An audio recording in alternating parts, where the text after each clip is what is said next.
गुरु ब्रह्मा गुरु विष्णु गुरुर्देवो महेश्वर गुरु साक्षात् परब्रह्म तस्मै श्री गुरुवे नमः।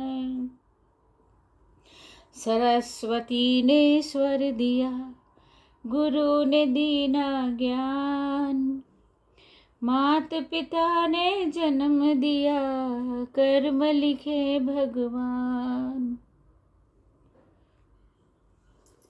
बोलो शिव शंकर जी की जय, बोलो गणपति जी की जय।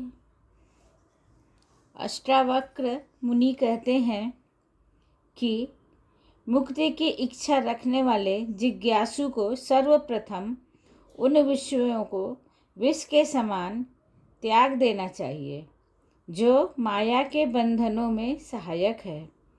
बंधनों को नष्ट करने वाले क्षमा, आर्जव, दया, सत्य जैसी महौषधि का अमृत के समान सेवन करना चाहिए।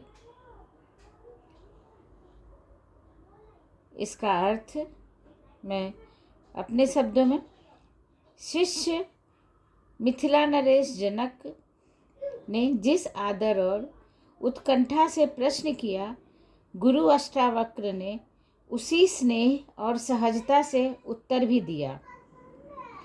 गुरु शिष्य का संबंध समर्पण पर स्थिर है।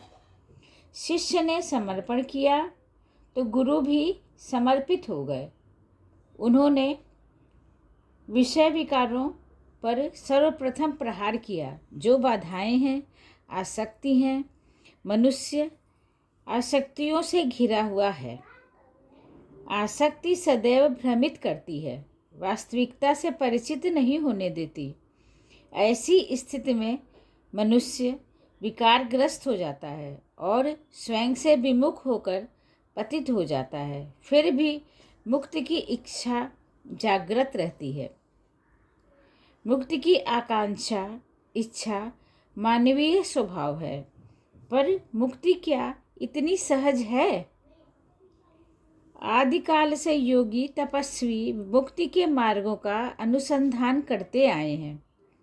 यह गूढ़ विषय है, इसलिए तो इसकी मीमांसा हमेशा होती रही है। मुक्ति के अन्य अर्थ व रूपों का विभिन्न माध्यमों से वर्णन होता रहा है, पर अष्टावक्र मुनि ने सहज ही कह दिया। विषया शक्तियों का समन करके उदार चित्त, दयावान, सत्यभाषी, आर्जव पूर्ण बनो, मुक्ति प्राप्त होगी। इन गुणों का अपना विशिष्ट महत्व है। ये मानव चरित्र को दृढ़ता प्रदान करते हैं। विषयासक्ति इनके होते समीप नहीं आ सकती। इन गुणों से परिपूर्ण मनुष्य सांसारिक सुखों से उदासीन होकर आत्मानुराग में डूबा रहता है।